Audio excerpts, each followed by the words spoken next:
God's a love that's divine, yours and it's mine like the sun. Ever having an aha moment? Aha! Legend has it that the first aha moment in recorded history happened in Greece around 255 BCE. We used to call it BC, before Christ. Now they say BCE, or before the common era. And here he was. Back in 255 BC, King Hero II was a respected king. He was a great leader. He was a great follower of the gods. He was a great fighter and led his men into victory, many victories in Greece. And they celebrated with each other, held up their arms with power and fun and joy to celebrate their victory. And they celebrated the gods that they believed gave them the ability to have these victories. Hero knelt down before the gods and gave thanks after a great battle. And they decided that they were going to make a golden crown to put on the statue of this god.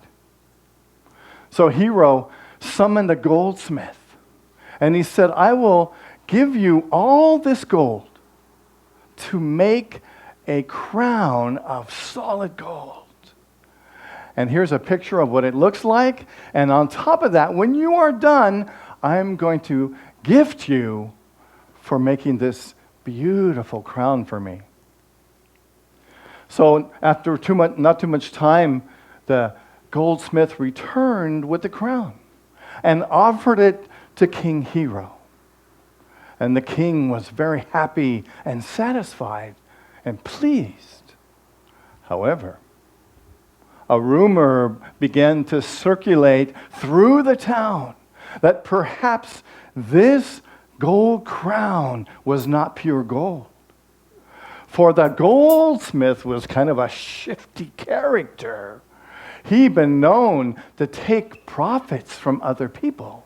So it was imagined that he didn't use all of the gold in this crown, but he kept some for himself. Supposedly, what they thought he did was to combine gold and silver into the chemicals he brought together to make this golden crown. And the king, Hero, heard about this rumor, and he was very upset that someone would try to deceive him. And so he called or sent a letter. They didn't have phones in those days.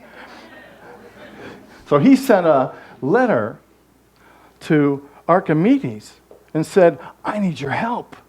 Will you help me determine if this crown that I got is solid gold? And Archimedes was a fabulous, brilliant mathematician. And he wasn't quite sure how he was going to go about this. However, part of his daily routine was to take a bath. And so as he stepped into the bathtub, he noticed that water flowed out of the bathtub. And he thought, well, isn't that interesting that it does that? And so then he put his whole body in the bathtub, and more water flowed out. And in that moment, he had a moment where he said, Eureka, which means I got it. Perhaps if I put this crown in the water with equal amount of gold, I can determine if the density is the same in the gold and in the crown. So he got up, legend has it, out of the tub and ran through the city naked, screaming, Eureka! Eureka! Who knows if that's true, but it's a fun thought. So then he went to King Hero and said, look, here's the gold coins, and here is the crown. I'm going to put them in 2 separate vats of water and see how they're affected. If the water is equal, then we'll know that the crown is the same density as its equal amount in gold. So he put it in and determined also the weight of the crown and the gold made a difference on his scale. So taking all of those things into account, he was able to discern that the crown did not have all of the gold that the goldsmith was given. So the goldsmith had deceived the king. And you know, when you deceive the king, you pay a price. And the goldsmith, after this time, don't know what happened to him, but he was never seen again. Then the king had another goldsmith make another crown that they knew was pure gold. And they celebrated and had a party and laughed and had a feast and celebrated that now, finally, the king had a crown of pure gold to offer to the gods. So what does all that mean? I think that this story is a great example of the creative process. What really I saw in this story is my own process that I go through when I am being creative. A process that I go through every week when I write this talk. This talk is generally about 10 pages long, and I typically write it in 5, 6, 7, 8, or 12 hours. And it's kind of a miraculous thing, really, when you think that I write it one day and give it the next. But it's a process that I'd like to share with you because I think that the creative process is one that we all have in common. And I'm hoping that you can use this process or relate to it and perhaps in that process see how you can tap into your own creative ability. And you may see in this process some of the elements that you experience on your own spiritual, creative journey. In whatever way you create, whether it's to write poems or books, or whether you're a musician, you're writing songs, or in any way that the creativity that's within you pulls you to create something. So, the first step in this process is to be aware of your creative desires. We all have them. The presence of God desires to express itself through us in creative ways.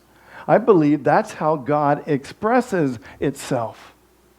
Not by, demanding that we act or do or do things in a certain way, but this creative energy you have access to. And I know that all of you have experienced it and expressed it at some time in your life, haven't you? And you have access to do that. And one of the things about this is the more that we exercise this creative ability, the more we're able to tap into it and be the creative expressions of God that we're meant to be.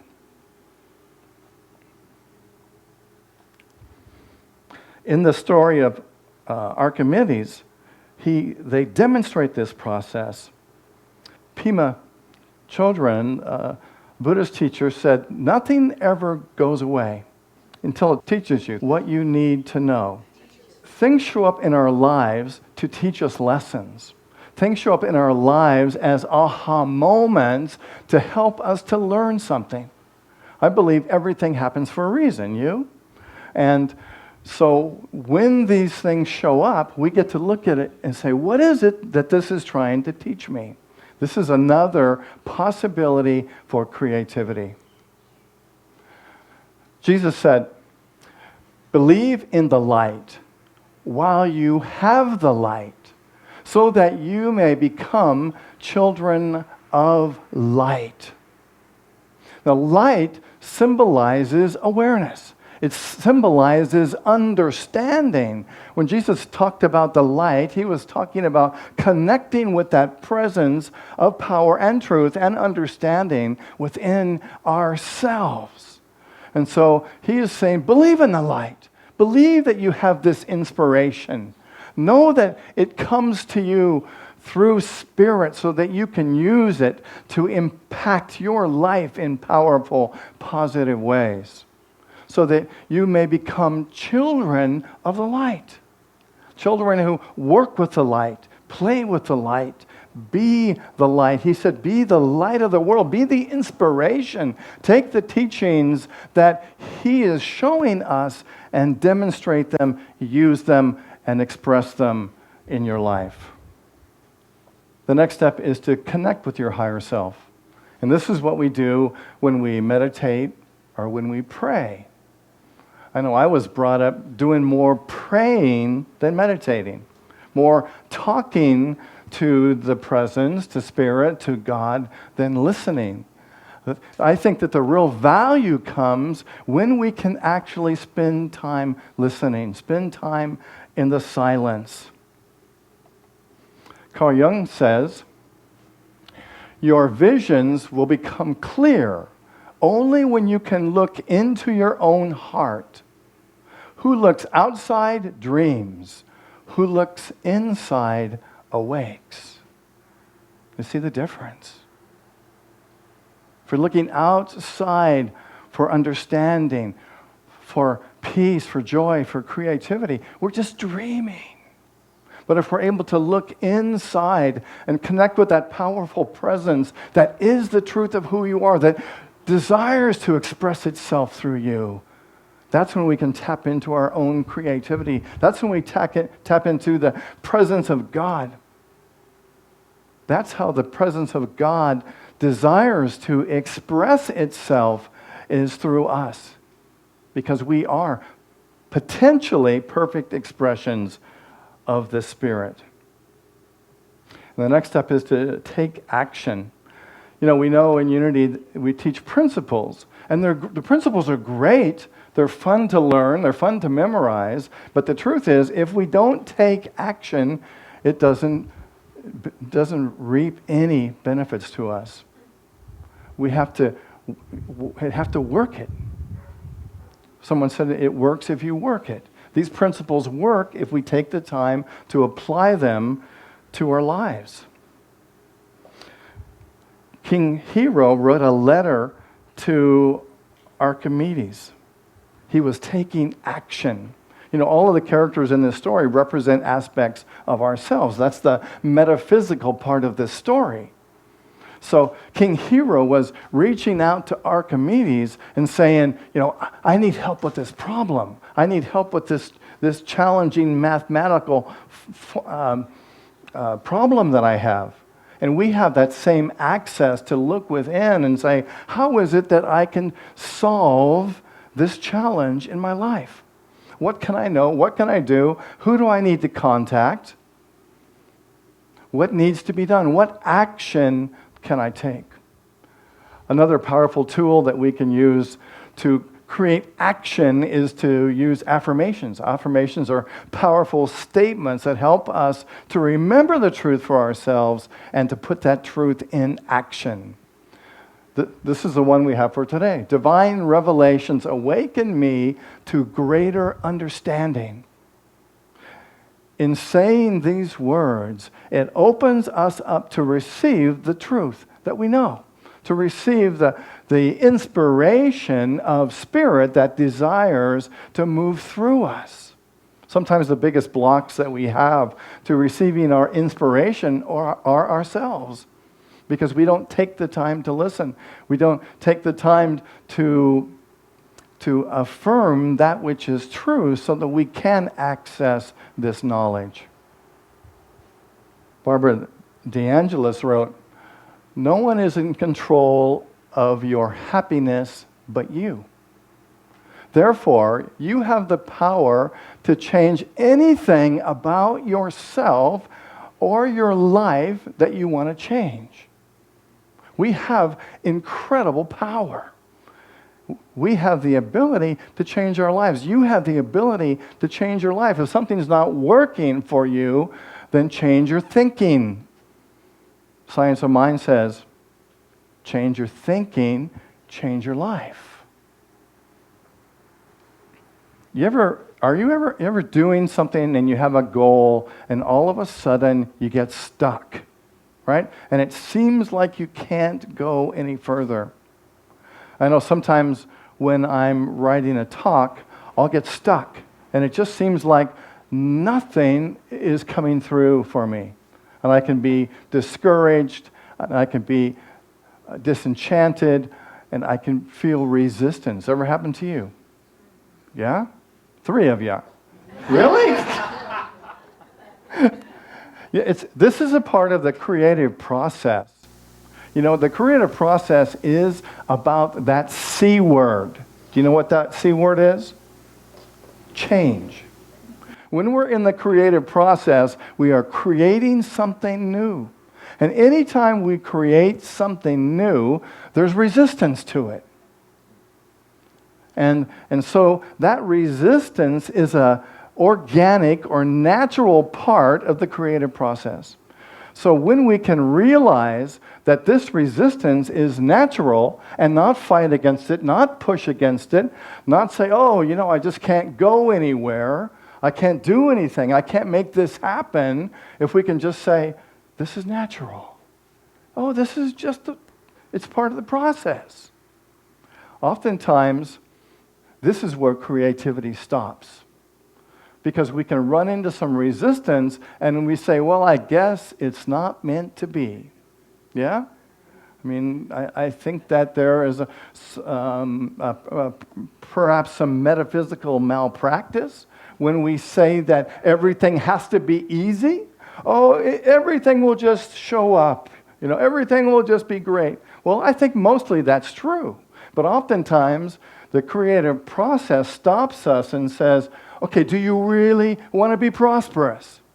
Do you really want to experience more love in your life, more power in your life, more wisdom in your life? Do you really want to experience that? Do you really want to experience more prosperity? Yeah? Or are you just like the idea and you're just going to affirm I'm prosperous without doing anything about it? Yeah? And it's easy to get stuck there because that's part of the process.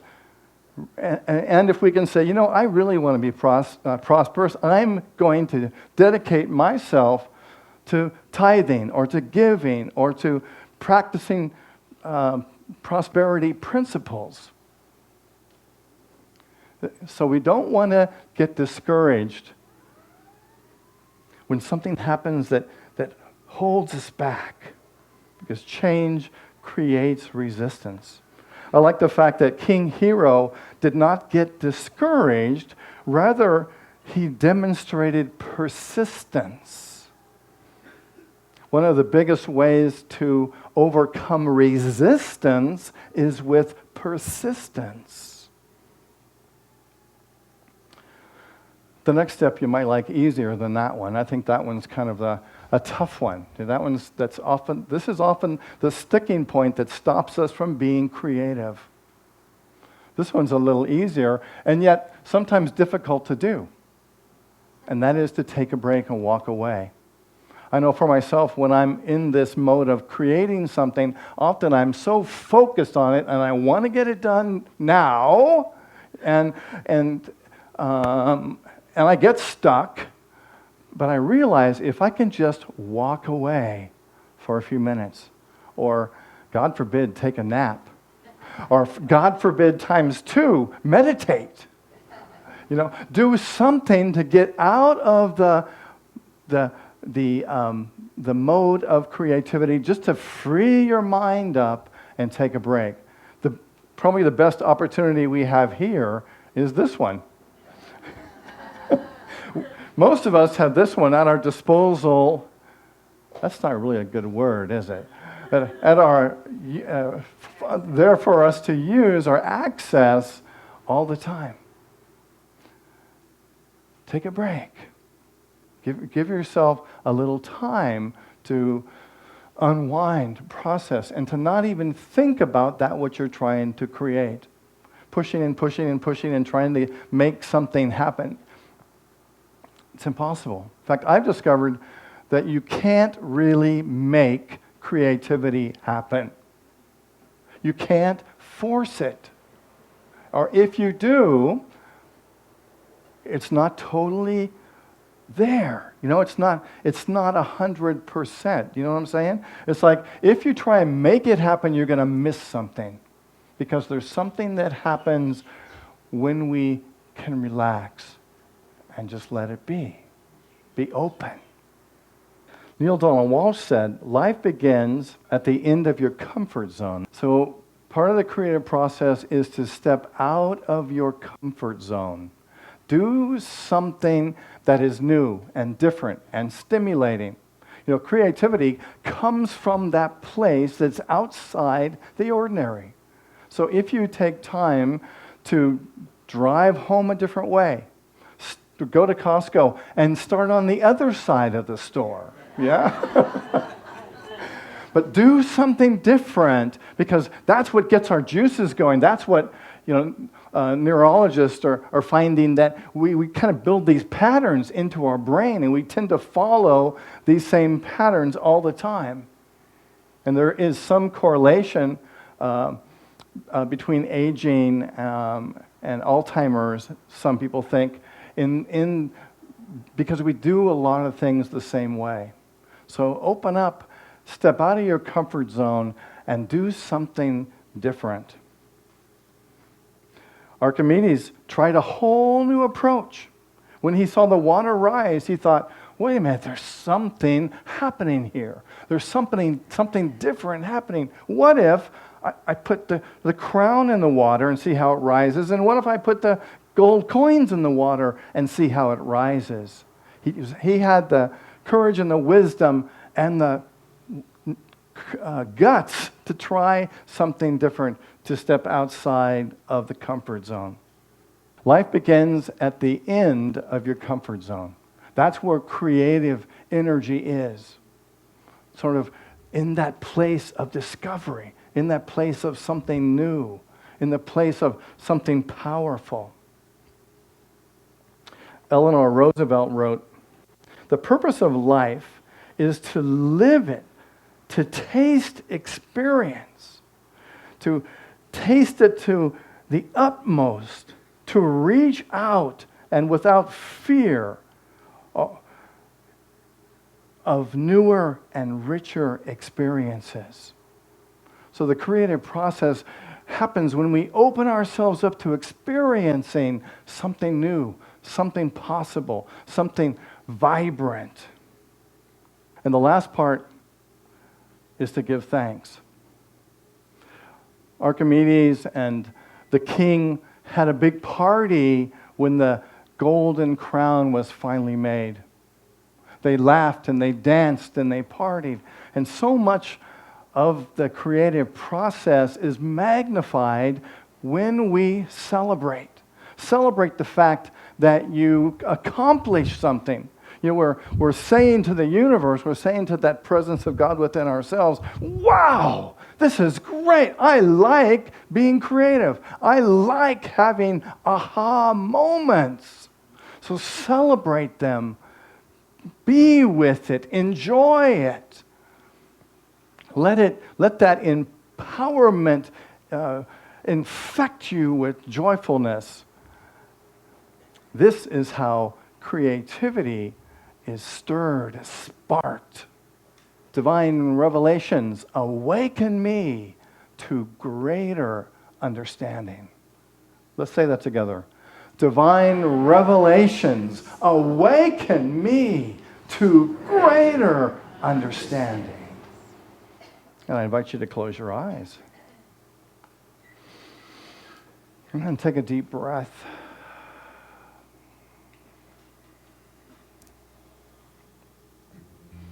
Breathing in and breathing out.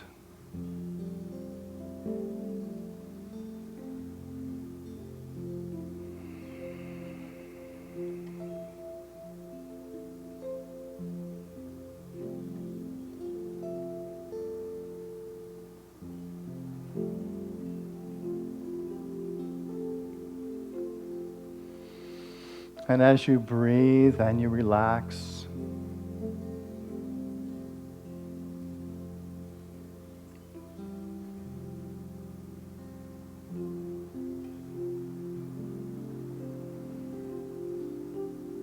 remember a time when you felt the energy of creativity. Remember the moment and the feeling when you said, aha, now I get it.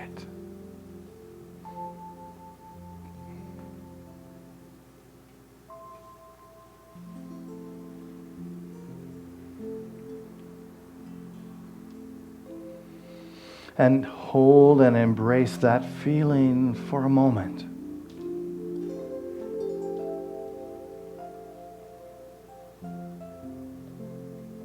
And what does it feel like? That moment when you discovered something new.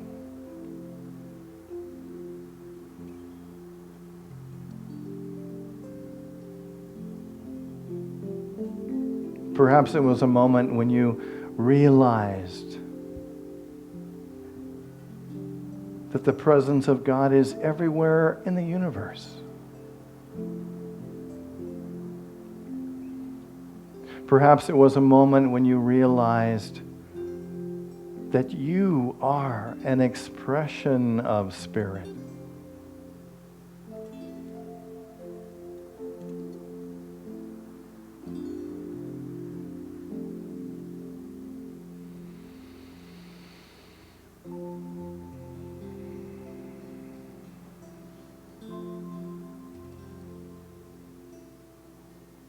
Perhaps it was a moment when you fell in love.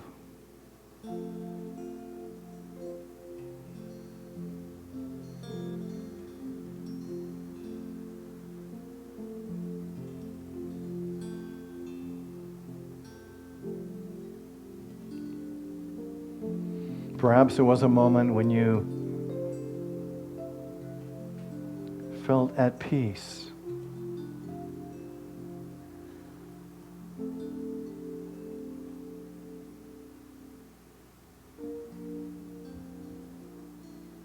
Perhaps it was a moment when you realized, oh yeah, I can do this.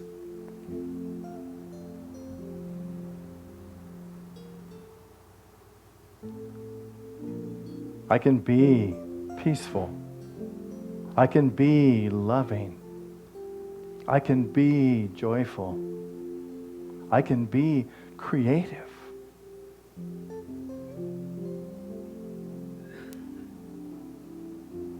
I can be one with the presence of Spirit within me that paints, that builds, that draws, that imagines.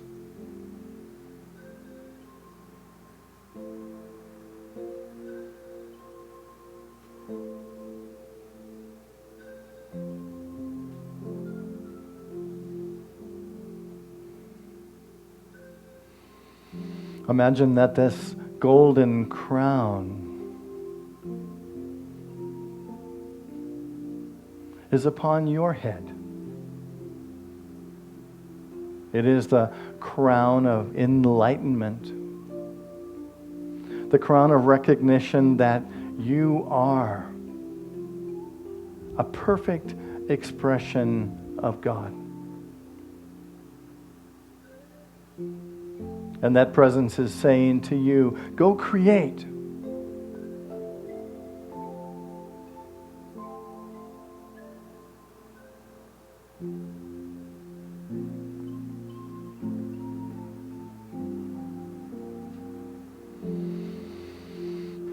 breathing in and breathing out.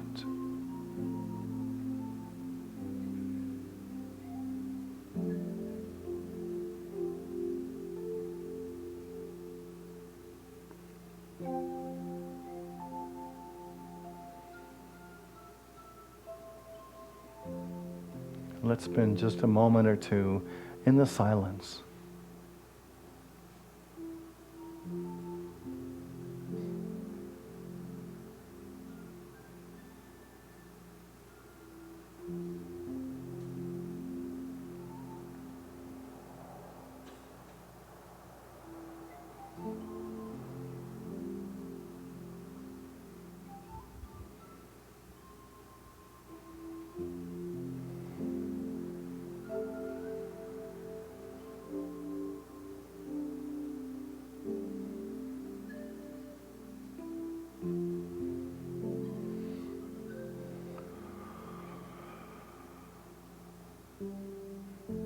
And as you continue to breathe, begin to bring your awareness back to this moment.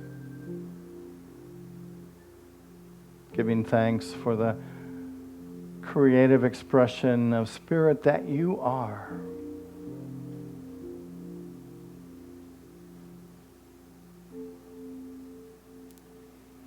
Breathing, relaxing. Letting your awareness return to this moment and to open your eyes whenever you're ready. Where